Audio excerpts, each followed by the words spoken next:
लातूर येथील नवोदय विद्यालयातील विद्यार्थिनी अनुष्का पाटोळे हिच्या मृत्यू प्रकरणाने संपूर्ण जिल्ह्यात खळबळ उडाली असून या प्रकरणावर दोषींवर कठोर कारवाई व्हावी अशी मागणी होत आहे। या पार्श्वभूमीवर लातूर ग्रामीणचे माजी आमदार धीरज विलासराव देशमुख यांनी टाका येथे जाऊन पाटोळे कुटुंबियाची भेट घेऊन सांत्वन केले। यावेळी त्यांनी अनुष्काला न्याय मिळालाच पाहिजे अशी ठाम भूमिका व्यक्त केली। हा प्रसंग अत्यंत दुःखद असून न्याय मिळेपर्यंत आम्ही संपूर्णपणे तुमच्या पाठीशी आहोत असे आश्वासन पाटोळे कुटुंबियांना दिले। या गंभीर प्रकरणाची निपक्ष चौकशी होऊन दोषींवर कठोर शिक्षा व्हावी यासाठी सदर प्रकरण फास्ट ट्रॅक कोर्टात चालवण्यात यावे अशी ठोस मागणी धीरज विलासराव देशमुख यांनी अतिरिक्त पोलीस अधीक्षक लातूर यांच्याशी दूरध्वनीवरून केले।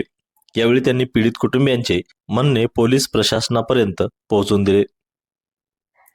नवोदय विद्यालयातील प्रकाराबाबत समाजात तीव्र संताप व्यक्त असून अशा घटना घडत राहिल्या तर मुलींना शिक्षण द्यावे की नाही अशी मानसिकता समाजाची होत असून ही बाब निश्चितच चिंताजनक आहे। अनुष्का पाटोळे विद्यार्थिनीच्या मृत्यूमागील सत्य समोर यावे अशी सर्वसामान्य जनतेची मागणी आहे। प्रशासनाने या प्रकरणाकडे गांभीर्याने लक्ष देऊन जलद आणि पारदर्शक न्याय प्रक्रिया राबवावी अशी अपेक्षा माजी आमदार तथा लातूर जिल्हा बँकेचे अध्यक्ष धीरज विलासराव देशमुख यांनी व्यक्त केली आहे।